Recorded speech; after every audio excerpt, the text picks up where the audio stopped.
அவருக்கு ஓட்டு போடுறது வந்து வாக்குகள் சிதறடிக்க தான் உதவும் அது அப்படின்ற ஒரு பார்வை மக்கள் மத்தியில இருக்கு. எப்படி பாக்குறீங்க? அதாவது இங்க கொள்கைக்கு தான் வாக்கு. நாம எடுத்து வைக்கிற நம்மளுடைய கொள்கை என்ன, சித்தாந்தம் என்ன? நீங்க ஏன் எங்களை சிதறடிக்கிறீங்கன்னு பாக்குறீங்க? சிதறடிக்காம எங்களுக்கு ஓட்டு போட்டுங்களே. கொள்கையில சரியா இருக்கணும்ல. பேசுனதுனால அவர் சாதிச்சது என்ன? ஐயா திருமாவளவன் பாராளுமன்றத்துல பேசி தமிழுக்காகவும் தமிழர்களுக்காகவும் சாதித்தது என்ன சொல்லுங்க? பேய் இருக்கிறதுலே பெஸ்டா, பிசாசு இருக்கிறதுலே பெஸ்டா? ரெண்டு ஒண்ணுதான். புரியுதா? அப்புறம் என்ன வேறுபாடு இருக்கு? நான் ரெண்டையுமே ஒழிக்க நினைக்கிறேன். நான் பேயை ஒழிக்கிறக்கா பிசாசோட கூட்டணிக்கு போறது சரியா இருக்குமா? பிசாச ஒழிக்கணுங்கிறக்கா பேயோட கூட்டணிக்கு போறது சரியா இருக்குமா? ரெண்டுமே சாத்தானுங்க. ரெண்டு பேத்தையுமே நான் ஒழிக்கணும். அப்படி இருக்கும்போது நான் என்ன பெரும்பான்மையா இருக்கக்கூடிய பிஜேபி ஒழிக்க காங்கிரஸோட சேர்றேன்? என்னுடைய முதல் எதிரி காங்கிரஸ். நாம் தமிழர் கட்சி ஆரம்பிக்கப்பட்டதே காங்கிரஸை கருவறுப்போம்னு சொல்லிதான். என் இன மக்களை கொண்டொழித்தது காங்கிரஸ். கூட நின்று கொல்ல விட்டது பார்த்தது, கூட விட்டு வேடிக்கை பார்த்தது பிஜேபி. எதுவுமே வாசிக்க தெரியாத தத்தியா மட்டும் தான் இருந்தாரு. இப்ப உடல் நலத்திலேயே பாதிக்கப்பட்டு போய் இருக்கிறார். நம்மளுக்கு இருக்கிறது ஒரு பொம்மை முதல்வர். ஓஹோ, பகிரங்கமா குற்றச்சாட்டு வைக்கிறீங்க. என்னங்க குற்றச்சாட்டு இல்லைங்க, உண்மை. பொதுவாவே நம்ம கண்ணாடி மாதிரி எதிராளி என்ன செய்யறாங்களோ அதை நம்ம திரும்ப செய்யறோம். வன்னி அரசு மாதிரி ஆட்களுக்கு, விசிகாவில் இருக்க வன்னி அரசு மாதிரி ஆட்களுக்கு எப்படி பதில் சொல்லுவீங்க? புரியுதா? அவர் எந்த மொழியில என்கிட்ட பேசுறாரோ அந்த மொழியில தான் நான் பதில் சொல்ல முடியும். அவர் என்கிட்ட சிரிச்சா நான் சிரிப்பேன், அழுதா அழுவேன், அடிச்சா. ஐயா ராமதாஸுக்கு முதல் எடுத்த உடனே ஜாதி தான் முதல் முக்கியம், இரண்டாவது தான் அவருடைய இனம், மொழி. குக்கு செய்திகள் நேயர்களுக்கு வணக்கம். இன்று நாம் சந்திக்க இருக்கும் சிறப்பு விருந்தினர் நாம் தமிழர் கட்சியினுடைய மாநில கொள்கை பரப்பு செயலாளர் டாக்டர் நத்தம் சிவசங்கர் ஐயா தான் இணைஞ்சிருக்காங்க. சார் வணக்கம். வணக்கம். எப்படி இருக்கீங்க? நல்லா இருக்கேன். அனல் பறக்கும் பிரச்சாரம் போயிட்டு இருக்கு, செந்தமிழ் சீமான் அவர்களுடைய பிரச்சாரம். எப்படி உங்களுடைய பிரச்சாரங்கள் இருக்கு? மக்கள் எப்படி உங்களை வரவேற்கிறாங்க? களம் எப்படி இருக்கு உங்களுக்கான களம்? காசு கொடுக்காம கூடுற கூட்டம், இனத்துக்காக கூடுற கூட்டம், அண்ணனுக்காக கூடுற கூட்டம். மற்ற கட்சிகள் கூட்டம் கூட்டுறதே ஒரு பெரிய போராட்டமா இருக்கு. எங்களுக்கு கூட்டம் கூட்டுறது ஒரு பெருசாவே தோணல. இன்னாரும் வர்றாங்க, இந்த இடத்துல பேச வர்றாங்கனாலே மக்கள் தானா கூடிடுவாங்க. பொதுவா ஒரு அரசியல் கட்சினா இந்த தலைவர் இங்க வர்றாரு, இந்த தலைவர் வர்றாருன்னா எந்த இடத்துல ஒரு கூட்டம் ஏற்பாடு செய்யலாம், அந்த இடத்துல எவ்வளவு மக்கள் தொகை கூட்டுனா பெரிய பிரம்மாண்டமான கூட்டமா தெரியும் சொல்லிட்டு பல லட்சங்களை செலவழித்து ஒரு பொதுக்கூட்டம் நடக்குதுன்னா கோடிகள்ல கூட செலவழிச்சு கூட்டங்கள் நடத்துறாங்க. ஆனா எங்களுக்கு நாங்க தெருக்கோடியில தான் நின்று பேசிட்டு போறோம். பல ஆயிரக்கணக்கான மக்கள் பேசுறாங்க. அதாவது நாம் தமிழர் கட்சியினுடைய கொள்கை என்ன, சித்தாந்தம் என்ன, அவருடைய அடிநாதம் என்ன எல்லாருக்குமே தெரியும். இருந்தாலும் அண்ணன் சீமானுடைய பேச்சுக்களை நேரடியா கேட்கறதுக்கு அவ்வளவு ஆர்வம் மக்களுக்கு. பலதரப்பட்ட மக்கள் நேரடியா, வெறுமன நாம் தமிழர் கட்சிக்காரர்கள் மட்டும் சொல்லிட முடியாது. எதிர்கட்சிகள் கூட சீமானுடைய பேச்சை ரசிப்பவர்கள், சீமானுடைய கொள்கையில ஏற்றுக்கொள்ளக்கூடிய நபர்கள். நான் பரம்பரையா இருந்துட்டு திமுகவுல வெளியேற முடியல, அந்த காலத்துல இருந்து எம்ஜிஆர் காலத்துல இருந்து அதிமுக இருந்துட்டு என்ன பண்றது அப்படின்னு சொல்லக்கூடிய நபர்கள் கூட அண்ணன் சீமானுடைய பேச்சுக்களை நேரடியா கேட்க கூடாது வழக்கம். அதனாலதான் எங்க போனாலுமே சீமானனுக்குன்னு சொல்லிட்டு எங்கேயாவது ஒரு இடத்துல சொல்லுங்களேன், சீமானன் இருந்த இடத்துல இந்த எடப்பாடி பழனிசாமி ஐயா கூட்டத்திலயோ இல்ல இப்ப உதயநிதி கூட்டத்துல கூட சீட்டெல்லாம் விளையாண்டுட்டு இருந்தாங்க. நீங்க பாத்துருங்க, ஒரு பக்கம் சீட்டாட போய்கிட்டு இருந்துச்சு, ஒரு பக்கம் ஆடல் பாடல் போய்கிட்டு இருந்துச்சு. அது மாதிரி எங்கேயாவது ஒரு இடத்துல நாம் ஒரு கட்சி சீமானன் பேசுற இடத்துல ஒரு சில 100 பேர்கள் தான் இருந்தாங்கன்னு கூட ஒரு இடத்துல சொல்லுங்க. திறந்த வெளி வாகனத்துல 2 பேசுவார் பாத்தீங்களா? அந்த மாதிரி இடங்கள்ல கூட ஒரு பிரம்மாண்டமான கூட்டமா தான் இருக்குமே தவிர ஒரு இடத்துல கூட மக்கள் வரவேற்பு இல்லாத ஒரு இடத்தை நாம் தமிழர் பார்க்கவே முடியாது. அதே மாதிரி நாங்க திட்டமிட்டு இவ்வளவு கூட்டத்தை கூட்டணும் அப்படின்னு எந்த ஒரு விளம்பரமும் செய்வது கிடையாது. எங்கள்கிட்ட அண்ணன் சீமான் வர்றாரு, முடிஞ்ச அளவு எங்கள்ட்ட இருக்க பிரச்சார வாகனங்கள்ல விளம்பரங்கள் செய்வோம், சூரட்டிகள் ஓட்டுவோம், அவ்வளவுதான். ஒரு சிங்கிள் பிட் போஸ்டர், அவ்வளவுதான். இவ்வளவுதான் எங்களால முடியும். இவ்வளவுதான் எங்கள்கிட்ட பொருளாதார வலிமை இருக்கு. எளிமையான பொருளாதாரத்தை வச்சு தங்களுடைய பொருளாதாரம் இல்ல, எளிமையான பொருளாதாரம் கூட கிடையாது. கருத்தியலால மக்களை வென்றெடுக்கிறோம் அப்படின்ற ஒரு விஷயத்த பிரதானமா முன் வச்சிருக்கீங்க. இப்போ வரக்கூடிய இந்த நாடாளுமன்ற தேர்தல் என்பது பிரதமரை தீர்மானிக்கக்கூடிய தேர்தல். சோ அப்படி இருக்கிற பட்சத்துல இப்ப ஜனநாயக சக்திகள், நடுநிலைவாதிகள் எல்லாரும் திராவிட முன்னேற்ற கழகத்தினுடைய பிரதான அணியா இருக்கக்கூடிய அவங்களுக்கு தானே வாக்களிப்பாங்கிற ஒரு எண்ணம் மக்கள் போக்குல இருக்கு இல்லையா? இப்ப நாம் தமிழர் கட்சி சீமான் அவர்களுக்கு வாக்களிச்சோம்னா அவர் தனிச்சு நிக்கிறாருப்பா, எப்போதுமே அவருக்கு ஓட்டு போடுறது வாக்குகள் சிதறடிக்க தான் உதவும் அது அப்படின்ற ஒரு பார்வை மக்கள் மத்தியில இருக்கு. எப்படி பாக்குறீங்க? அதாவது இங்க கொள்கைக்கு தான் வாக்கு. நாம எடுத்து வைக்கிற நம்மளுடைய கொள்கை என்ன, சித்தாந்தம் என்ன? நீங்க ஏன் எங்களை சிதறடிக்கிறீங்கன்னு பாக்குறீங்க? சிதறடிக்காம எங்களுக்கு ஓட்டு போட்டுங்களே. நீங்க ஏன் பிஜேபிக்கு சிதறடிக்கிறீங்க? பிஜேபி இப்ப நிக்கிறது கூட சிதறடிக்கிற வாக்கு தானே. ஏன் பிஜேபி ஓட்டு போடுறீங்க? கமலஹாசன் ரெண்டாருல அது சிதறடிக்கிற வாக்கு தானே. இன்னைக்கு அவர் கூட்டணி போயிட்டார்ல. கமலஹாசன் கட்சி ஆரம்பிச்சு ஒரு 3 ஆண்டுகள் போட்டுட்டு 3 ஆண்டுகள் தொடர்ச்சியா போட்டிட்டு இருப்பாரா? 2019 ஆரம்பிச்சாரு. 2019 ஆரம்பிச்ச கட்சி 5 வருஷத்துல இன்னொரு கட்சியோட கூட்டணிக்கு போயிருச்சுல. ஆனா நாங்க 14 ஆண்டுகளா தனிச்சு நிக்கிறோம்ல. அப்ப யாருடைய நோக்கம் வந்து நம்ம வந்து தமிழ் தேசியங்கிற ஒரு உன்னத கருத்தியலை வந்து முன்வைக்கிறோம். அந்த கருத்தியல் நோக்கி நம்ம சென்று கொண்டிருக்கும் பொழுது அந்த கருத்தியலுக்கு வந்து சட்டமன்ற தேர்தல் தான் சரி வரும். சீமானவர்கள் வாக்களிச்சா சட்டமன்ற தேர்தலில் அவர் கொண்டாடுற சகோதரர், அதாவது தமிழ் தேசிய கருத்து என்பது என்னுடைய கருத்து, என்னுடைய சித்தாந்தம் அல்ல. ஒட்டுமொத்த இந்தியாவிலையும் பல்வேறு வகையான சித்தாந்தங்கள், பல்வேறு வகையான மொழி இன அரசியல் இருக்கு. பல மொழியையும் பல இனங்களையும் உள்ளடக்கியதான் இந்தியா. வேற்றுமையில் ஒற்றுமைதான் இந்தியா. தனி ஒரு மொழிக்கானது அல்ல இந்தியா. தனி ஒரு ஒரு இனத்திற்கானது அல்ல. தனி ஒரு தேசம் அல்ல. இது பல தேசிய இனங்கள் இணைஞ்ச ஒரு நாடுதான் இந்தியான்ற ஒரு நாடு. அப்ப இந்த நாட்டுல எனக்கான பிரதிநிதித்துவம்னு ஒண்ணு இருக்குல்ல, எனக்கான தேவை இருக்குல்ல, என் மொழி, என் பண்பாடு, என்னுடைய வழிபாடு, என்னுடைய கலாச்சாரம், புரியுதா? இதை பூரா நான் மீட்டெடுக்கணும்ல. எனக்கான குரலும் பாராளுமன்றத்துல ஒழிக்கணும்ல. ஏன் இடஒதுக்கீடு கொடுக்குறாங்க? ஏன் தனி தொகுதின்னு வைக்கிறாங்க? பிரதிநிதித்துவம் அந்த மக்களுக்கும் பிரதிநிதித்துவம் கிடைக்கணும், அந்த இனத்திற்கும் பிரதிநிதித்துவம் கிடைக்கணும், அந்த குடிக்கும் அந்த ஜாதிக்கும் பிரதிநிதித்துவம் கிடைக்கணும் அப்படிங்கிறதானே. அப்ப அதே தானே. அப்ப தமிழர்கள் என்பவர்களுக்கு இங்க திராவிடர் பேர்லயே தான் இது வரைக்கும் பாராளுமன்றத்துக்கு போயிருக்காங்க. யாராவது ஒருத்தவங்க தமிழ் தேசியம் பேசுறவங்க இது வரைக்கும் பாராளுமன்றத்துல போய் தமிழ் தேசியத்துக்கு பேசியிருக்காங்களா? தனி தமிழ் இல்லத்திற்கு பேசியிருக்காங்களா? தமிழினுடைய பண்பாடு கலாச்சாரத்தை பத்தி பேசியிருக்காங்களா? மொழியை பத்தி பேசியிருக்காங்களா? என் மொழியினுடைய ஆட்சிகளை பத்தி பேசியிருக்காங்களா? திருமாவளவன் அவர்கள் உட்படவா? அவர் ஒரு காலத்துல பேசியிருக்கலாம், நான் இல்லைன்னு சொல்லல. இன்று பேசுகிறாரா? கொள்கையில சரியா இருக்கணும்ல. பேசுனதுனால அவர் சாதிச்சது என்ன? ஐயா திருமாவளவன் பாராளுமன்றத்துல பேசி தமிழுக்காகவும் தமிழர்களுக்காகவும் சாதித்தது என்ன சொல்லுங்க? என்ன ஆகிட்டாரு? இந்தியாவில தனியா இடஒதுக்கீடு வாங்கி கொடுத்துறாரா? என்ன சாதிச்சாரு? பேருக்கு இவரும் போய் ஒருத்தர் உட்காந்து பேசிட்டு வர்றாரு. சாதித்த சாதனை என்ன? புரியுதா?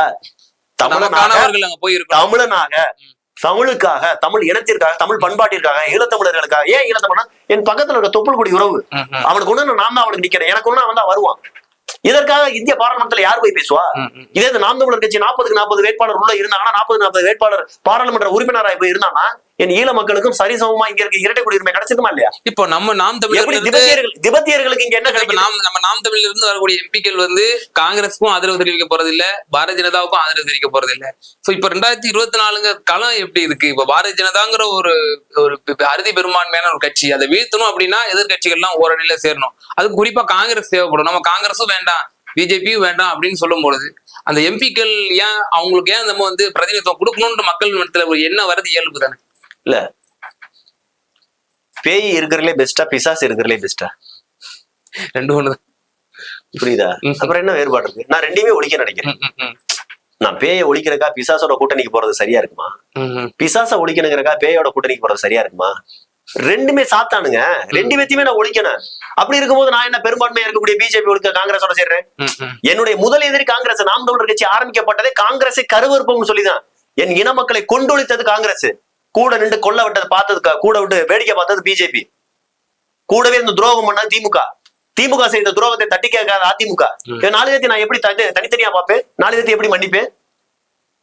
நாம் தமிழர் கட்சியினுடைய இலக்கு காங்கிரஸை கருவறுப்பது. அதுல எந்த வகையான மாற்றம் கருத்து இல்ல. நான் திட்டமிட்ட எந்தெந்த ஊர்ல பேச கூப்பிடுறாங்களோ காங்கிரஸ் இருக்க ஊருக்கு தான் முன்னுரிமை. காங்கிரஸ் எந்த கட்சி, காங்கிரஸ் கட்சி கூட்டணி கட்சி, ஏதாவது கரூர்ல அடுத்து பேசுறேன். கரூர் நெய்வேலி, ஞாயிற்றுக்கிழமை நெய்வேலி, திங்கக்கிழமை கரூர். ஏன்? எனக்கு தெரியும் என் கட்சி ஆரம்பிச்சதனுடைய கொள்கை என்ன, சித்தாந்தம் என்ன தெரியும். காங்கிரஸ் என்ற ஒரு கட்சி கூட்டணியிலோட தமிழ்நாட்டுல இருக்கக்கூடாது. அதான் எங்களுடைய தெரிஞ்சுங்க. நாம் தமிழர் கட்சி வெற்றி பெற்று விட்டால், நாம் தமிழர் கட்சி வெற்றி பெற்று 40 தொகுதியில 20 தொகுதி கூட வெற்றி பெற்றோம் போனா பாராளுமன்றத்துல நாம டிசைடிங் ஃபேக்டரா இருப்போம். ஓஹோ, கண்டிப்பாக இருப்போம். இப்ப பெரும்பான்மையா பிஜேபி ஜெயிச்சிருமா? பெரும்பான்மையா காங்கிரஸ் ஜெயிச்சிருமா? எதுவுமே இருக்காது. கண்டிப்பாக நம்முடைய 20 பாராளுமன்ற உறுப்பினருடைய வாக்கு யாருக்கா தேவைப்படும். அப்ப நம்மளுடைய தேவைகள் என்ன, நம்மளுடைய டிமாண்ட் என்னன்னு பேச முடியும். என் இனத்திற்கு என்ன தேவை, என் மொழிக்கு என்ன தேவை, என் தமிழ்நாட்டுக்கு என்ன தேவை. இன்னைக்கு வழிபாட்டு மொழியா தமிழ் இல்ல தமிழ்நாட்டுல, வழக்காடு மொழியா தமிழ்நாட்டுல தமிழ் இல்ல, பள்ளிகள்ல தமிழ் இல்ல, கல்லூரிகள்ல தமிழ் இல்ல. வேற மொழிகள் ஆப்ஷனலா எப்படி இருக்கோ அது மாதிரி தமிழ்நாட்டுல தமிழ் மொழி ஆப்ஷனல் லாங்குவேஜா மாறிடுச்சு. அப்ப அதை நம்ம மீட்டெடுக்க வேண்டியது இருக்கு. மருத்துவத்தையும் பொறியியலையும் கட்டிடக்கலையும் எல்லாத்தையும் நுண்கலையும் எல்லாத்தையுமே கலை அறிவியல் எல்லாத்தையும் தமிழ்ல படிச்ச கூட்டம் நாம. புரியுதா? வள்ளலாருக்கு யார் தமிழ் சொல்லி கொடுத்தா? அவையாருக்கு யார் தமிழ் சொல்லி கொடுத்தா? அவையாருக்கு யார் அறிவியல் சொல்லி கொடுத்தா? அணுவை துளைத்து எழுகடல் செய்வோம்னு அவையார் பேசிட்டு போயிருச்சு. That is called nano technology. இன்னைக்கு அமெரிக்காக்கார அவையாரோட ஆதிசூடி உட்காந்து பாத்துக்கிட்டு இருக்கான். ஒவ்வொரு வார்த்தைக்கும் அர்த்தம் என்ன, அந்த கிளவி என்னடா சொல்லிட்டு போச்சுன்னு. அணுவை துளைத்து எழுகடல் செய்வோம். அணுவை தொலைச்சு பாடுறா, அதுக்குள்ள 7 கடல் அளவுக்கு இடம் இருக்கடான்னு அவையார் சொல்லிட்டு போயிருக்கு. அந்த கிழவிக்கு தெரியுமா நானோ டெக்னாலஜினா என்னன்னு? நாம பேர் வச்சிருக்காங்க நானோ டெக்னாலஜின்னு. புரியுதா? திராவிடம் இப்ப திட்டமிட்டே வந்து இப்ப நாங்க வந்ததுக்கு அப்புறம் தான் படிக்க வச்சோம், நாங்க தான் வந்து சுயமரியாதையை கத்துப்படுத்தோம் அப்படின்னு இருட்டடிப்பு செய்யறாங்கன்ற ஒரு பகிரங்கமா சொல்லிட்டேன். கலைஞர் கட்டின பள்ளிக்கூடத்துலயா வள்ளுவர் படிச்சாரு? தொல்காப்பியர் படிச்ச பள்ளிக்கூடம் எது? ஔவையார் படிச்ச பள்ளிக்கூடம் எது? கடைசியா வள்ளலார் படிச்ச பள்ளிக்கூடம் எது? நீங்க காட்டுங்க. நான் ரொம்ப கூட போகல, கடைசியா வள்ளலார். அவரை விடையா நீங்க உயிர்நேயம் பேசிட்டீங்க, மத்தவங்களாம் மனிதநேயம் பேசிக்கிறீங்க. ஐயா வள்ளலார் உயிர்நேயம் பேசியவர். வாடிய வயிறுகளை கண்ட போதெல்லாம் வாடினேன் பேசினாரா இல்லையா? வள்ளலாருக்கு யாருங்க சொல்லி கொடுத்தா தமிழ் பற்று? யாருங்க உயிர்நேயம் சொல்லி கொடுத்தா? அவர் எந்த பள்ளிக்கூடத்துலங்க? கலைஞர் கட்டின பள்ளிக்கூடத்துல படிச்சாரா? காலை உணவு தரத்துல போய் சாப்பிட்டாரா பொங்கல்?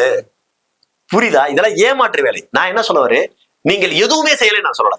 ஆனால் நீங்கள் செய்தது எதுவும் என் இனத்திற்கோ என் பண்பாட்டிற்கோ என் மொழிக்கோ பயன்படல. மாறாக என் மொழியை சிறுமைப்படுத்திருக்கீங்க. உண்டா இல்லையா? நீங்க நினைச்சிருந்தா தமிழ்நாட்டுல வழக்காடு மொழியாக தமிழை கொண்டு வந்திருக்கலாமா இல்லையா? மத்தியில ஆட்சியில இருந்தாங்க. கச்சத்தீவை மீண்டும் மீட்டிருக்கலாமா இல்லையா? நீங்க காங்கிரஸ் கட்சியோட கூட்டணியில இருந்தீங்களா? ஒரு காலத்துல காங்கிரஸ் கட்சி கொடுத்துச்சு, இந்திரா காந்தி கொடுத்தாங்க, அப்ப கலைஞர் தான் முதலமைச்சர், விட்டுட்டீங்க. பரவாயில்ல. சோனியா காந்தியோட கூட்டணியில இருந்தீங்கல்ல, ஏன் கச்சத்தீவை மீட்டெடுக்கல? தமிழ்நாட்டில் இருக்கக்கூடிய மீனவர்கள் பிரச்சனைக்கும் அனைத்திற்குமான ஒரே தீர்வு கச்சத்தீவை மீட்டெடுப்பது. உண்டா இல்லையா? ஏன் மீட்டெடுக்கல? புரியுதா? அப்ப இவங்க செய்ய மாட்டாங்க. காவிரி பிரச்சனையில இப்ப திமுகவும் காங்கிரஸ் தானே கூட்டணி. காவிரி பிரச்சனையை உட்காந்து பேசி முடிவு செய்யுங்க. மேகதாதுல அணை கட்ட வேணாம்னு சொல்லுங்க. உட்காந்து பேசி முடிவு செய்யன்றீங்க. அவங்க கடுமையான விமர்சனம் முன்வைக்கிறாங்க எதிர்கட்சி, அந்த காங்கிரசினுடைய முதல்வர். ஆனா நம்முடைய முதல்வர் அதுக்கு ஒரு ரிப்ளை கூட பண்ண மாட்டேங்கிறாரு. இவர் வந்து முதல்வரா இருக்கணும். புரியுதா? கொஞ்ச நாச்சும் ஆக்டிவா இருக்கணும். ஏதாவது விஷயம் தெரியணும். பார்த்து அவர் என்ன பேசுறான், என்ன எழுதி கொடுக்கறதவே பேசலாம். மத்தவங்க எல்லாம் எழுதி கொடுக்கறத வாசிப்பாங்க, எழுதி கொடுக்கறத பேசுவாங்க. இவருக்கு எழுதி கொடுத்தாலும் பேச தெரியாது, எழுதி கொடுத்தாலும் வாசிக்க தெரியாது. எதுவுமே வாசிக்க தெரியாத தத்தியா மட்டும் தான் இருந்தாரு. இப்ப உடல் நலத்திலேயே பாதிக்கப்பட்டு போய் இருக்கிறாரு. நம்மளுக்கு இருக்கிறது ஒரு பொம்மை முதல்வர். ஓஹோ, பகிரங்கமா குற்றச்சாட்டு வைக்கிறீங்க. என்னங்க குற்றச்சாட்டு இல்லைங்க, உண்மை. ஹக்கீம், நீங்க நான் என்ன சொல்றேன், குற்றச்சாட்டுங்கிறது என்னவா இருக்கும்னா, அந்த குற்றச்சாட்டுல உண்மையும் இருக்கலாம், பொய்யும் இருக்கலாம். ஆனா நான் சொல்வது உண்மை, உண்மையில உண்மை மட்டும்தான். முதலமைச்சரால் ஆக்டிவா எல்லா ஃபைலையும் பார்த்து கையெழுத்து போட முடியுதா? ஒரு நாளைக்கு குறைஞ்சபட்சம் 100 கையெழுத்து போட வேண்டியது இருக்காது. அந்தந்த துறை ரீதியா போடக்கூடிய கையெழுத்து, அந்த துறை செயலாளர்கள் போடக்கூடிய கையெழுத்தை தாண்டி முதல்வரின் கையில நேரடியாக சில கோப்புகள் வருமா வராது? அதை முதலமைச்சர் கையொப்பப்படுமா இல்லையா? அதனாச்சும் அவரால் செய்ய ஒரு விதம் அவர் ஒரு வயோதிகத்தை அடைஞ்சிட்டாரு. இன்னொரு பக்கம் வயோதிகம் சொல்றத உடல் நலிவுற்று விட்டார். வயோதிகம் என்ன வயோதிகம்? 150 வயசே தாண்டிட்டாரு. 100 வயசு வந்துட்டாரா? 72 வயது. 72 வயதுல இப்ப ஐயா காமாட்சி ஐயாவுக்கு என்ன வயசு? காமாட்சி நாயுடு எடுத்துங்க, அவருக்கு என்ன வயசு? அவர் 75. அப்புறம் ஸ்டாலினோட மூத்தவர் தானே, வர்றாருல, வேலை பாக்குறாருல, போறாருல. வயோதிகம் என்பது வேறு, உடல்நல குறைவு என்பது வேறு. 40 வயசுக்காரனுக்கு உடல்நல குறைவு வரலாம், 10 வயசுக்காரனுக்கு வரலாம். வருதா வரலையா? இன்னைக்கு புற்றுநோய் 10 வயசு பையனுக்கு புற்றுநோய் வருதா இல்லையா? பிறந்த குழந்தைக்கு சுகர் இருக்கா இல்லையா? புரியுதா? வயோதிகம் என்பது வேறு, நலிவுறுதல் என்பது வேறு. நான் சொல்வது அவர் உடல் நலம் இல்ல, அவர் உடல் நலத்தை பேணல. நீங்க ஒரு ஆக்டிவா இருக்க உங்க மயங்கையிலே கூட ஒப்படைங்களே. உங்க அப்பா செஞ்ச தப்பு உங்களுக்கு ப்ராப்பரா கொடுக்கல, நீங்களாச்சும் உங்க மைனை கொடுங்க. அவராச்சும் என்ன வேலை செய்யறாருன்னு பாப்போம். அவராச்சும் காங்கிரஸ் கூட்டணியை பயன்படுத்தி காவிரி நதி நீர் வாங்கி தர மாட்டாரு. இருந்தாலும் பாப்போமே, அவருக்கு ஒரு வாய்ப்பு. இன்னும் ஒரு 2.5 வருஷம் இருக்குல்ல. ஏன்னா அதுக்கப்புறம் எப்படி வரப்போறது? உதயநிதி ஸ்டாலின் அதுக்கப்புறம் முதல்வர்ன்ற பேச்சுக்கே கிடையாது. அவங்க குடும்பத்துல இனிமேல் முதல்வர்ன்ற பேச்சுக்கே வழி இல்ல. நீங்க எழுதி வச்சுங்க. ஓகே சார், இப்போ என்னுடைய அடுத்த கேள்வி என்னன்னா சார், தொடர்ந்து வந்து செந்தமிழன் சீமான் அவர்களுடைய இந்த பேச்சினுடைய ஈர்ப்பிலே வந்து மக்கள் வந்து கவனம் பெறுறதை நம்ம பார்க்கிறோம்.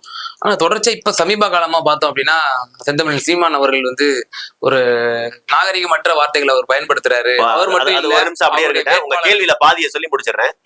சீமானன் கையில இதுக்கு முன்னாடி சீமானன் முதலமைச்சரா இருந்திருக்காரா? இல்ல. அமைச்சரா இருந்திருக்காரா? இல்ல. எதுவுமே இல்ல. அவர் கையில இருக்கிறது என்ன? எதிர்கட்சியில் செய்யற தவறு என்ன? நாம் தமிழர் கட்சியை முன்வைக்கிற சித்தாந்தம், கொள்கைகள் என்ன? இதுதானே.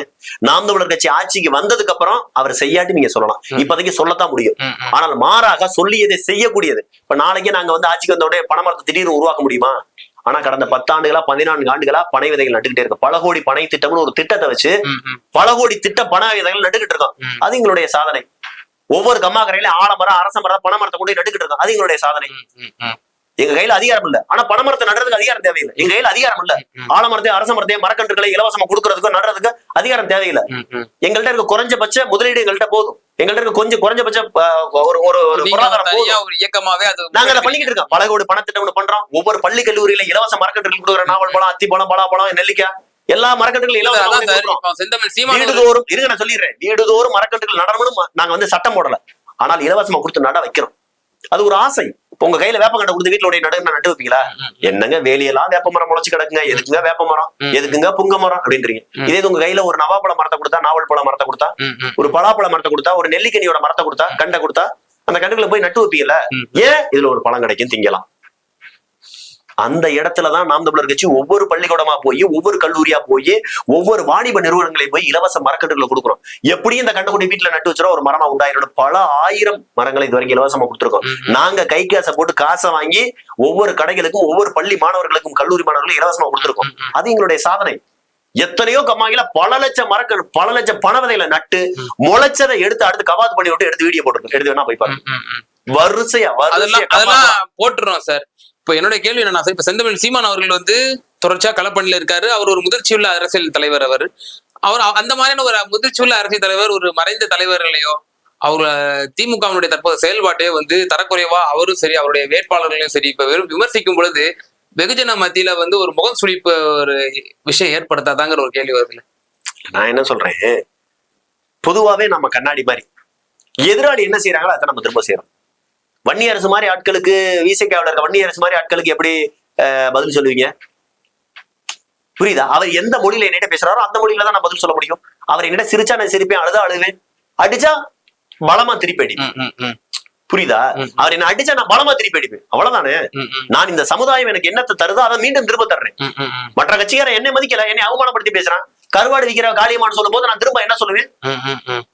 காளியம்மனுடைய குலத்தொழில் மீன் பிடித்தல், மீனவர் சமுதாயத்து பெண் அது. அப்ப காளியம்மனை நீ கருவாடு விற்கிறேன்னா மிச்சப்பட்ட மீனை கருவாடா கொடுத்து விற்கிறதாங்க அவங்க குலத்தொழில். இதே வேற சமுதாயத்தை ஒரு பட்டியல மக்கள் அந்த ஜாதியை சொல்லி திட்டிருவியா? உங்க ஜாதியில செய்யக்கூடிய குலத்தொழில சொல்லிருவியா? அப்ப மீனவர்களுக்கு எந்த பாதுகாப்பு இல்ல தானே? மீனவர்களை பேசினா யாரும் கேட்க மாட்டாங்கன்ற ஒரு திமிரும் தெனாவட்டு தானே. உன்கிட்ட எப்படி நான் மரியாதையா பேசுவேன்? பதில் நீ என்ன கேள்வி கேட்கிறீங்க அந்த வகையில நான் பதில். அப்ப அந்த கட்சியோட நீங்க நான் என்ன கேட்கிறேன், நீங்க என்ன கேள்விக்கு தான் பதில். புரியுதா? நோய்க்கு தான் மருந்து. நீங்க பெரிய நோயா வச்சுட்டு சின்ன ஊசியா போறாங்க. சொல்ல வரேன், விசிகாவோட ஸ்லோகன் கூட அடங்கமறு திமிரியலு, அடங்கமறு திமிரியலு, அடங்கமறு திருப்பி அடின்னு தான் சொல்ல வராங்க. சோ அந்த ஸ்லோகனை நீங்களும் அதை எடுத்துக்கிறீங்கன்னு எடுத்துக்கலாம். இல்ல அப்படி அவங்கள மாதிரி வந்து நாங்க வந்து அடங்கமறு அத்துமீறுனா அது வந்து திமிர்த்தனம். நாங்க திமிர்த்தனம் பண்ணல. அடங்க மறுப்பவர்களிடம் நாங்கள் அடங்க மறுக்காமல் இருப்போம். அத்து மீறுபவர்களிடம் நாங்கள் மேலும் அத்து மீறுவோம். திமிரி எழுவரோட நாங்க அதோட திமிரி எழுது அடிப்போம். இவ்வளவுதான். நான் தான் திரும்ப சொல்லிட்டேன், நீ எனக்கு என்ன கொடுக்குறியோ அதை பல மடங்கு உனக்கு திருப்பி கொடுப்பேன். அது அன்பா இருந்தாலும் அன்பு, வம்பா இருந்தாலும் வம்பு. அவ்வளவுதான். பதிலடி கடுமையா இருக்கும்ன்றீங்க. இல்ல நீ அடிச்சா பதிலடி கடுமையா இருக்கும். நீ அடுத்து திரும்ப நீ அடிக்க கூடாதுல. அது யாரா இருந்தாலும் சரி, அண்ணனா இருந்தாலும் தம்பியா இருந்தாலும். ஓகே. அதே போல செந்தமிழ் சீமான் அவர்களுடைய பல ஆடியோக்கள் வந்த வண்ணமா இருந்துச்சு. அதையும் ஊர்ஜிதப்படுத்தியிருக்காரு சரி சீமான் அவர்களும் சரி. திருமாவளவர்களையோ ராமதாஸ் அவர்களையோ விமர்சிக்கிறது நம்மளுடைய கொள்கை கிடையாது. அப்படி விமர்சிக்கிறதா இருந்தா என்ன கட்சி விட்டு வெளியே போய் விமர்சி அப்படின்ற ஒரு விஷயம் முன்வைக்கிறாரு. அப்போ சீமான் அவர்களோட பார்வையிலையும் தமிழ் தேசியத்தோட பார்வையிலையும் விசிகாவும் பாமகவும் அப்பழுக்கற்றவர்களான்ற ஒரு கேள்வி வரும்ல சார்.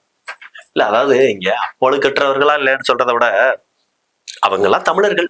என்றாவது ஒரு நாள் நம்ம எல்லாம் ஒரு குடையின் கீழ் நிக்க வேண்டிய சூழ்நிலை வரும். நம்ம ஒன்னா இருக்கணும்.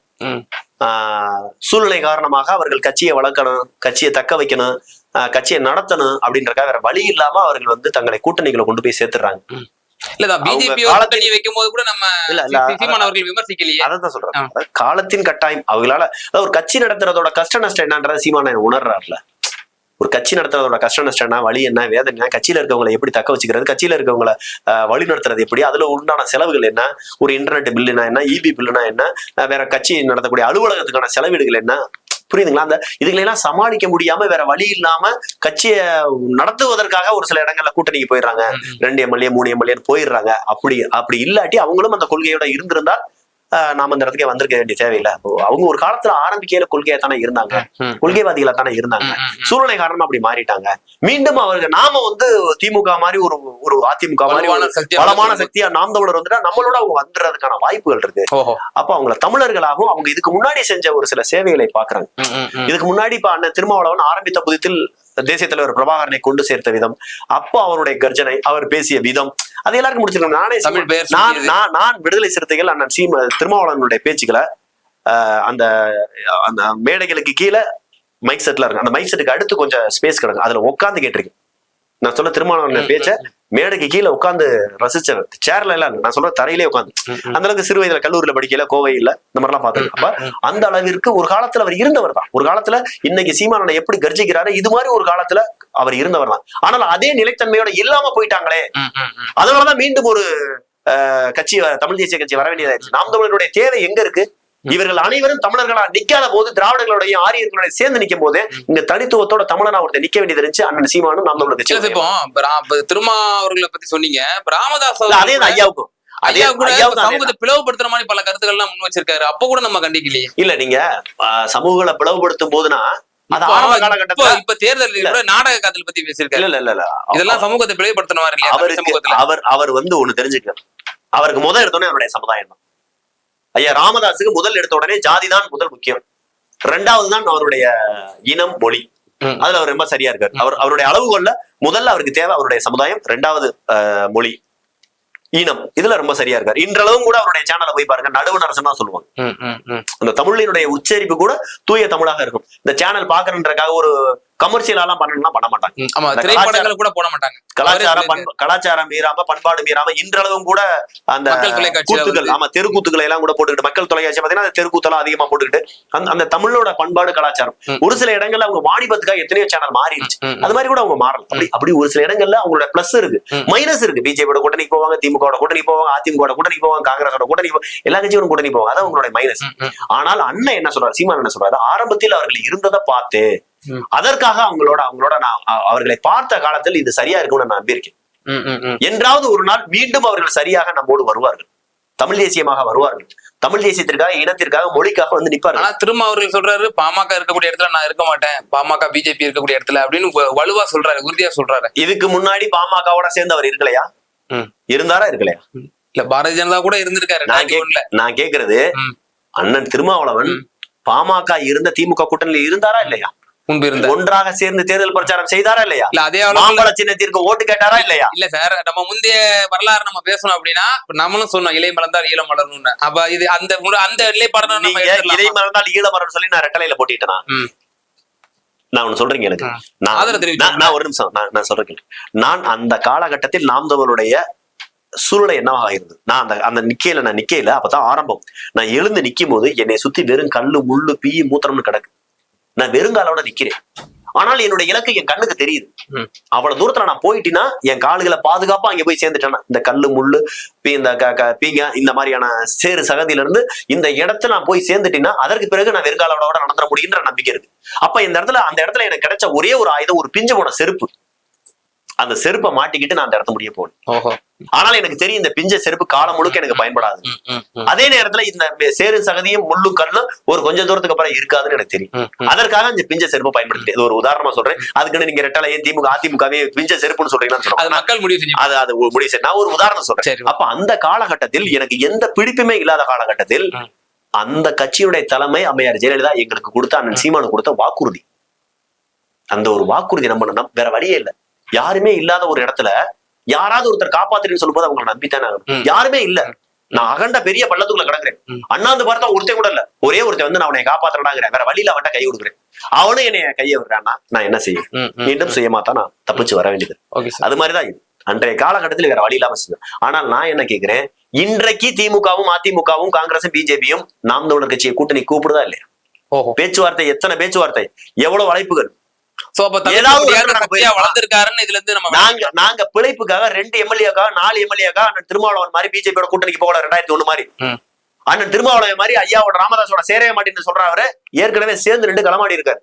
மாம்பழ சின்னத்துக்கும் ராமதாஸ் ஐயாவுக்கும் அன்புமணி ராமதாஸும் ஓட்டு கேட்டு இருக்காரு. புரியுதுங்களா? நாங்க சொல்றது 2 எம்எல்ஏக்காக 4 எம்பிக்காக நாங்க நிக்க கிடையாது, இனிமேல நிக்க மாட்டோம். நீங்க அவங்களோட சேர்ந்து அந்த ஒப்பீடு எங்களை செஞ்சாரு. உங்க மனசாட்சி ஒரு ஜேர்னலிஸ்டா நல்லாவே உங்களுக்கு தெரியும், ஒரு நெறியாளரா உங்களுக்கு நல்லாவே தெரியும் நாம் தமிழர் கட்சியினுடைய வளர்ச்சி என்ன, நாம் தமிழர் கட்சியினுடைய இன்றைய தேவை மற்ற கட்சிகளுக்கு என்ன. ஆனா அதே சீமானவர்கள் இடைப்பட்ட இந்த 4 வருடங்களுக்கு முன்பாக மகாராஷ்டிரால போய் தமிழ்ச்செல்வன் வேட்பாளருக்கு பாரதிய ஜனதாவுக்கு வாக்களி கேட்டார்கள். இல்ல, அந்த இடத்துல தமிழ்ச்செல்வன் போட்டிக்கிட்டார். இல்ல, பல தொகுதிகள் போனதாகவும் சொல்லப்படுது. இல்ல, அந்த இடத்துல தமிழ்ச்செல்வன்ற ஒரு நபர் காத்த மாட்டாங்க. அந்த இடத்துல சின்னத்தை நாங்க பாக்கல, அவர் இருக்க கட்சியை பாக்கல.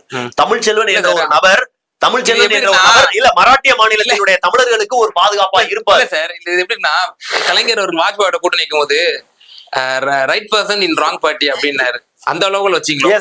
அப்படிதான்.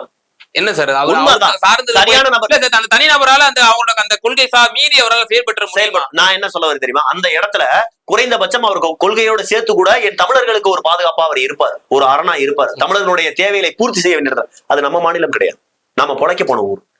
உண்மைதானே? மும்பை என்பதுல நம்ம பொழைக்க போன ஊர் தான்.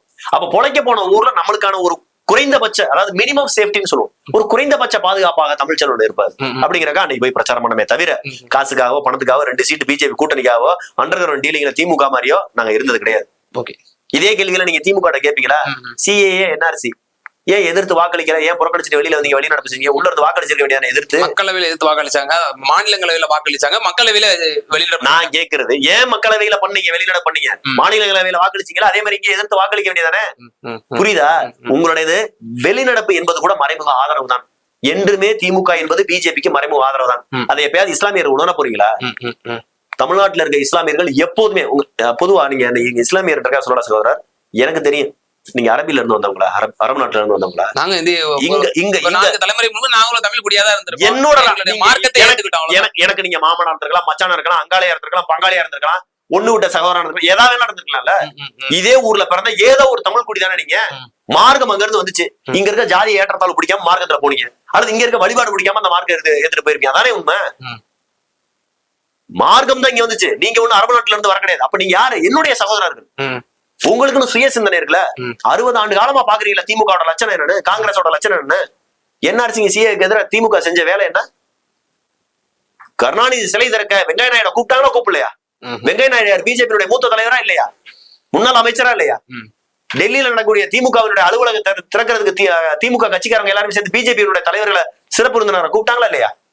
ஏன் இதெல்லாம் இங்க இருக்கக்கூடிய கட்சிகள் கண்டிக்கல? சரி விட்டுருங்க, இங்க இருக்க இஸ்லாமியர்கள் கட்சியில எல்லாரும் சேர்ந்து நிக்க வேண்டியதான ஒரு கூட்டமைப்பா? ஏன் நிக்க மாட்டீங்க? ஏன் சகோதரர்? வாங்க எல்லாருமே நிப்போம்.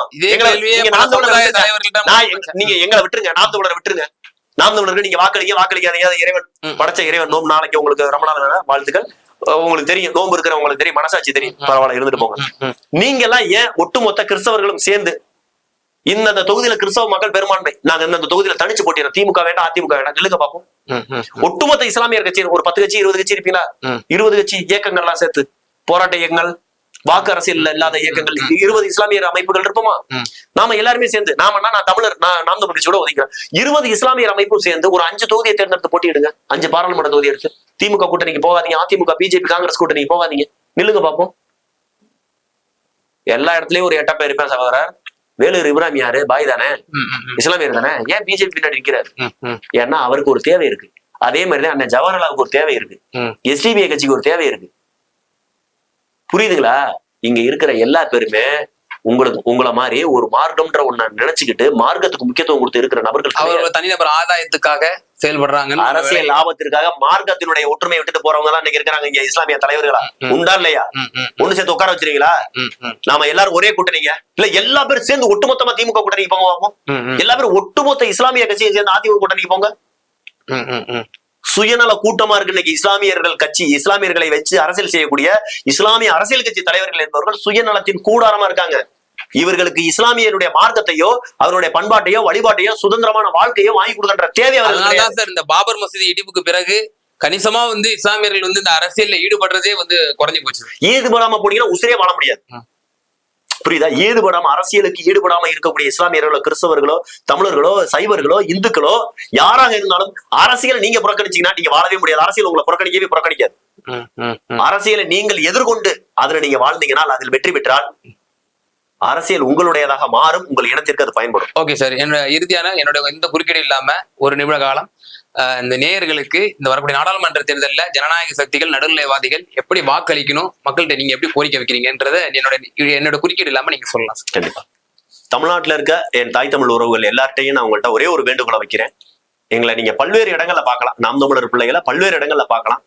எங்கள்கிட்ட எந்த வகையான அரசியல் பின்புலமும் இல்லை. நான் எந்த ஒரு அமைச்சருடைய பிள்ளையோ எம்எல்ஏட பிள்ளையோ, அதாவது எங்க அப்பா அமைச்சராவோ எம்எல்ஏவோ சேர்மனாவோ எதுவுமே கிடையாது.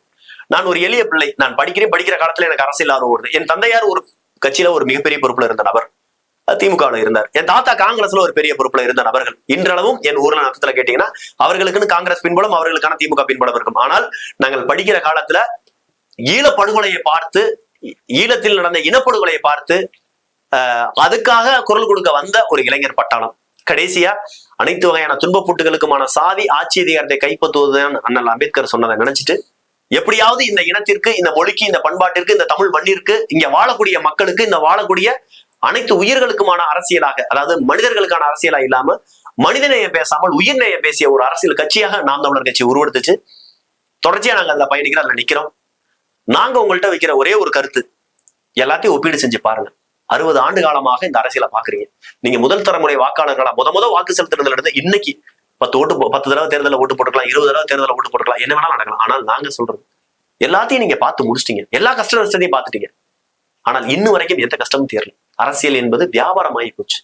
அடுத்த 5 வருஷத்துக்கு நான் கொள்ளையடிச்சுக்கிறேன், எனக்கு ஓட்டு போடுறான்னு வந்து நிக்கிறேன் அவன்கிட்ட காசை வாங்கிட்டு அடுத்த 5 வருஷத்துக்கு கொள்ளையடிச்சுக்கிறான்னு நீங்க ஓட்டு போடுறீங்க. இது எந்த விதத்துல நியாயமா இருக்கும், தர்மமா இருக்கும்? கொஞ்சம் சிந்திச்சு பாருங்க. நம்ம பிள்ளைகளுக்கு கோடிக்கணக்கில் பணம் சேர்த்து வைக்கிறதோ, பெரிய பெரிய சொகுசு கார்களை வாங்கி வைக்கிறதோ, பெரிய பெரிய சொகுசு பங்களாக்களை வாங்கி வைக்கிறதோ அவர்களை நோயற்ற சமுதாயமாக வாழ விடாது. மாறாக தூய்மையான காற்று, தூய்மையான குடிநீர், தூய உணவுகளை, நஞ்சு இல்லாத உணவுகளை உற்பத்தி செய்யக்கூடிய விவசாய நிலங்கள், மலட்டுத்தன்மை இல்லாத விவசாய நிலங்கள், மரங்கள், ஏரிகள், குளங்கள், அந்தந்த பகுதியில் அந்தந்த சீதோச நிலைக்கு தகுந்த மாதிரியான உணவுப் பொருட்கள், அந்தந்த பகுதியில் வாழக்கூடிய வனவிலங்குகள், பறவைகள், பச்சைகள் எல்லாம் உயிரோட இருக்கணும், எல்லாம் வாழணும். ஒண்ணுக்குன்னு எல்லாமே இங்க பின்னி பிணைஞ்ச சங்கிலி மாதிரி. தேனீகள் இல்லாம மனிதர்கள் வாழ முடியாது, பனைமரம் இல்லாமல் மனிதர்கள் வாழ முடியாது. இங்க இருக்கக்கூடிய ஒவ்வொரு உயிரினமும் ஒவ்வொரு வகையான உணவு சங்கிலியால் பின்னப்பட்டிருக்கு, ஒவ்வொரு வகையான உயிர் சூழலால் பின்னப்பட்டிருக்கு. ஒன்று இல்லாமல் இன்னொன்று வாழ முடியாது, இன்னொன்று இல்லாமல் இன்னொன்று வாழ முடியாது. இந்த உயிரினங்கள் அனைத்தும் மனிதர்கள் இல்லாமல் வாழ்ந்துடலாம், ஆனால் இந்த உயிரினங்கள் இல்லாமல் மனிதர்கள் வாழவே முடியாது. மனிதர்களை நம்பி இந்த இயற்கையோ இந்த உயிரினங்களோ கிடையாது. ஆனால் அந்த உயிரினங்களையும், இந்த இயற்கையும், இந்த மழைநீரையும், இந்த பஞ்சபூதங்களையும், 50 சக்திகளை நம்பி மனிதர்கள் வாழ்றோம். மீண்டும் இந்த மண்ணை மலடாக்குற ஒரு கட்சிக்கு ஓட்டு போட்டுறாங்க, மீண்டும் கல்வியை வியாபாரமா மாக்குற ஒரு கட்சிக்கு ஓட்டு போட்டுறாங்க, மீண்டும் மருத்துவத்தை வியாபாரமா மாத்துற ஒரு கட்சிக்கு ஓட்டு போட்டுறாங்க. திமுக, அதிமுக, காங்கிரஸ், பிஜேபி இந்த 4 கட்சியும் ஒரே கூட்டணி. இவர்கள் 4ல யார் ஆட்சிக்கு வந்தாலும் அவர்கள் கல்வியை வியாபாரமா மாத்துவாங்க. இலவசமா கொடுக்குற கல்வியை தரமற்று கொடுத்துட்டு காசுக்கு வர்ற கல்வியை தரமான கல்வியா காட்டி, நம்மளுக்கு தரமான கல்விக்கு போனா தான் நம்ம பிள்ளை நல்லா இருக்குன்ற மனநிலையை நம்மளுக்கு ஏற்படுத்தி அதன் மூலமா வியாபாரம் செய்வாங்க. அதே மாதிரிதான் மருத்துவம், அதே மாதிரிதான் குடிநீர். யாருக்குமே தெரியாது. ஒரு காலத்துல எல்லா இடங்கள்லயும் இலவச குடிநீர் இருந்துச்சு. ஒரு ஆட்டோ ஸ்டாண்டுக்கு போங்க, வெயில் காலம் வந்துருச்சுன்னா ஒரு டயரை வச்சு அதுல மணலை கொட்டி அதுக்கு மேல மண்பானையை வச்சு குளிர்ந்த நீர் வச்சிருப்பாங்க. ஒரு பேருந்து நிலையத்துக்கு போனீங்கன்னா ஒரு ரிக்ஷா ஸ்டாண்ட்ல இருந்து, இன்னைக்கு ரிக்ஷாவே இல்ல, ஒரு காலத்துல ரிக்ஷா இருக்க காலத்துல ரிக்ஷா ஸ்டாண்ட்ல முதற்கொண்டு, ஆட்டோ ஸ்டாண்ட்ல முதற்கொண்டு, கால் டாக்ஸி இருக்கக்கூடிய ஸ்டாண்டு முதற்கொண்டு எல்லா இடத்துலயும் இலவச குடிநீர், பேருந்து நிலையங்கள இலவச குடிநீர் இருந்துச்சு. ஆனா இன்னைக்கு ஏதாவது ஒரு பேருந்து நிலையத்துல போய் அந்த பேருந்துல இறங்கின உடனே ஒரு இயற்கை கழிப்பிடமா இருக்கக்கூடிய, அதாவது இயற்கை உபாதைகளை கழிக்கக்கூடிய கழிப்பிடங்கள் இலவசமா இருக்கான்னு பாருங்க. ஒரு இடத்துலயாவது கழிப்பிடம் இலவசமா இருக்கான்னு பாருங்க. அப்ப அனைத்து வியாபாரம் ஆகி போச்சு. நீங்கள் வாழ்ந்தாலும் வியாபாரம், வீழ்ந்தாலும் வியாபாரம். பிறப்பு சான்றிதழ் முதல் இறப்பு சான்றிதழ் வரை லஞ்சம். இந்த லஞ்சத்தை ஒழிக்கணும், ஊழலை ஒழிக்கணும், மண்ணை மீட்டெடுக்கணும். மண்ணில் வாழக்கூடிய மனிதர்களையும் தாண்டி அனைத்து உயிர்களும் வாழ வேண்டும் நினைச்சீங்கன்னா நாம் தமிழர் கட்சிக்கு வாக்களிங்க, மைக் சின்னத்துக்கு வாக்களிங்க. நாங்க எல்லா உயிரையும் நேசிக்கிறோம், மனிதர்களை மட்டுமல்ல எல்லா உயிர்களையும் நேசிக்கிறோம். காக்கா, குருவி எல்லாத்தையும் நேசிக்கிறோம். அப்ப காக்கா, குருவியை நேசிக்கிற நாங்க இந்த மனிதர்களை, சக மனிதர்களை, பேச தெரிந்த மனிதர்களை, தங்களுடைய துன்பத்தை வெளிக்காட்ட தெரிந்த மனிதர்களை எப்படி நேசிக்காம கடந்து போகும்? அப்ப நீங்க சிந்திங்க. மீண்டும் ஒரு 5 ஆண்டுக்கு கொள்ளையடிக்கிறதுக்கு உங்கள்ட்ட ஓட்டுக்கு காசு கொடுக்க வர்றான். தயவு செஞ்சு அந்த காசை வாங்காதீங்க. ஒருவேளை நான் காசை வாங்கிட்டேன்னு நீங்க நினைச்சீங்கன்னா அந்த வாங்கின காசுக்கு அவனுக்கு வாக்களிக்காதீங்க. வாங்கிய காசே பாவம். அந்த பாவத்திற்கு பயந்து நீங்க இன்னொரு பாவத்தை செஞ்சிடாதீங்க. மீண்டும் அந்த கட்சிக்கு வாக்களிக்காதீங்க. திமுக, அதிமுக, காங்கிரஸ், பிஜேபி இந்த எந்த கட்சியும் எந்த ஒரு மாற்றம் இல்ல. அனைவரும் ஊழல் லஞ்சத்தில் திளைத்தவர்கள். இவர்களுக்கு மாற்றாக 15 ஆண்டுகளாக தனிச்சு நிக்கிறேன். உங்களை மட்டுமே நம்பி நிக்கிறேன். இளைஞர்களையும் மாணவர்களையும் மட்டுமே, படித்தவர்களை மட்டுமே நம்பி நிக்கிறேன். ஏழை விவசாயிகளை நம்பி நிக்கிறேன். பாட்டாளிகளை நம்பி நிக்கிறேன். எங்களுக்கு வாக்களிங்க. எங்களுடைய சின்னம் மைக் சின்னம், ஒளி வாங்கி. இப்போதைக்கு எங்கள்கிட்ட தற்காலிகமா அந்த சின்னத்தை கொண்டு வந்து கொடுத்துருக்காங்க. இந்த காணொலி வாயிலா நாங்க உங்கள்கிட்ட இந்த சின்னத்தை கடத்துறோம். உங்களால முடிஞ்ச அளவு ஒரு நாள் ஸ்டேட்டஸா வைங்க, வாட்ஸ்அப்ல ஸ்டேட்டஸா வைங்க, ஃபேஸ்புக், இன்ஸ்டாகிராம் இதுல ரீல்ஸா வைங்க, ஸ்டோரிஸா வைங்க. எப்படியாவது இந்த சின்னத்தை கொண்டு போய் சேருங்க. உங்க பகுதியில போட்டியிடக்கூடிய வேட்பாளரை யாருன்னு பார்த்து அந்த வேட்பாளருக்கு மைக் சின்னம் எத்தனாவது இடம்ன்றதை கொண்டு போய் சேருங்க.